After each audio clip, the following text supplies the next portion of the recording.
آپ دیکھ رہے ہیں Gold Social Network YouTube channel. تو دوستو، کیا آپ کو معلوم ہے دنیا کا سب سے زیادہ انٹیلیجنٹ پرسن کون تھا؟ کہاں کا رہنے والا تھا؟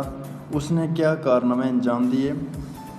تو دوستو، آئیں چلتے ہیں یہ جاننے کے لیے کہ دنیا کا انٹیلیجنٹ پرسن کون تھا جس کی ذہانت آئنسٹائن سے بھی زیادہ تھی۔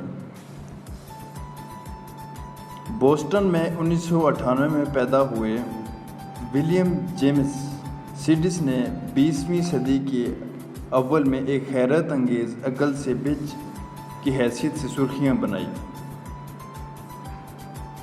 ولیم جیمس سیڈس یہ وہ شخص ہے جس کو پورے ورلڈ میں انٹیلیجنس مانا جاتا ہے۔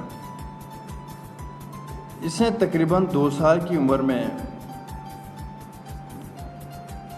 ٹائمز آف USA کا نیوز پیپر پڑھ لیا تھا۔ اس کی عقل کا تخمینہ البرٹ آئنسٹائن سے 50 سے 100 پوائنٹس اونچا تھا۔ وہ نیو یارک ٹائمز کو 2 جنوری 2011 سے پہلے ہی پڑھ سکتا تھا۔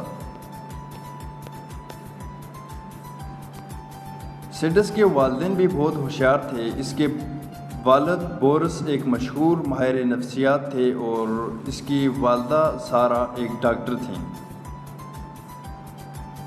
وہ گھریلو نام بن گیا جب انہوں نے اخبار میں اپنا نام پیدا کیا یا ان سرخیاں لکھی تو ان کا ایک پورے کنٹری میں ان کا نام بن گیا۔ اسی وجہ سے ان کو پورے ورلڈ کا موسٹ انٹیلیجنٹ پرسن کہا جاتا ہے۔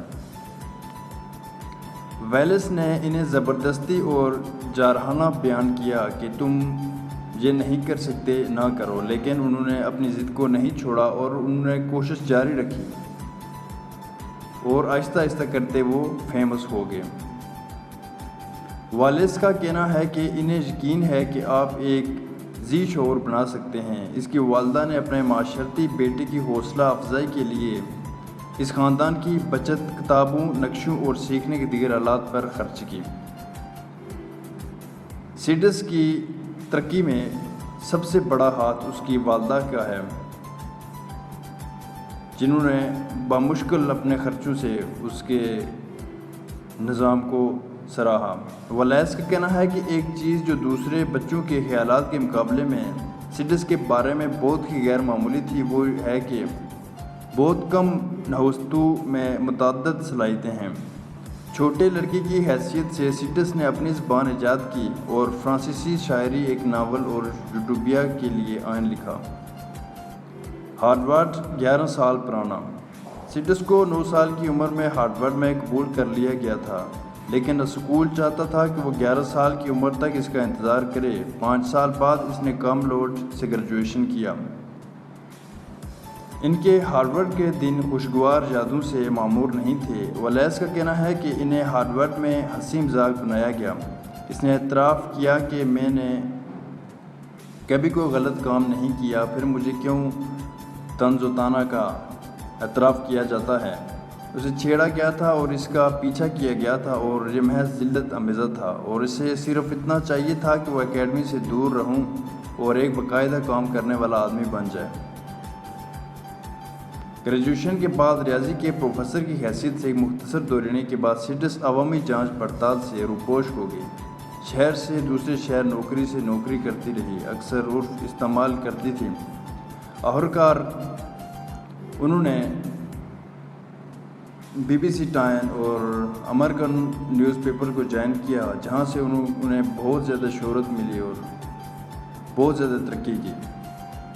تو ایسی کہانیاں تھیں، مطلب کہ سیڈس نے کبھی بھی ناکامی کا راستہ اختیار نہیں کیا۔ انہوں نے کہ لوگوں کی باتوں پہ یہ یقین نہیں کیا کہ میں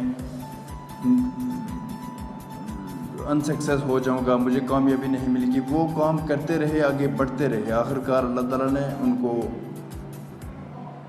ایک خوش نصیبی سے، ایک سکسیس سے نوازا جو ان کا پوری دنیا میں مشہور ہونے کا باعث بنی۔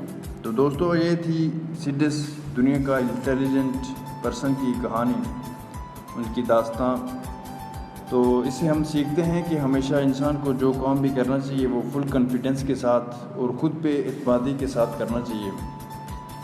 ایک سکسیس آدمی کے راستے میں مشکلاتیں زیادہ ہوتی ہیں تو ان مشکلاتوں کو عبور کرنا چاہیے، ان کا مقابلہ کرنا چاہیے، نہ کہ تھک ہار کے بیٹھ جانے سے کامیابی ملتی ہے. اگر زیادہ کامیاب ہونا چاہتے ہو، سکسیس چاہتے ہو تو ایکسٹرا آرڈنری کرنا پڑتا ہے. تو اس کے لیے ضروری ہے دوستو خود کو ایکسٹرا آرڈنری بنانا. دوستو یہ تھی آج کی ویڈیو. امید کرتا ہوں ویڈیو آپ کو اچھی لگی ہوگی. ویڈیو کو لائک کیجیے، چینل کو سبسکرائب کیجیے.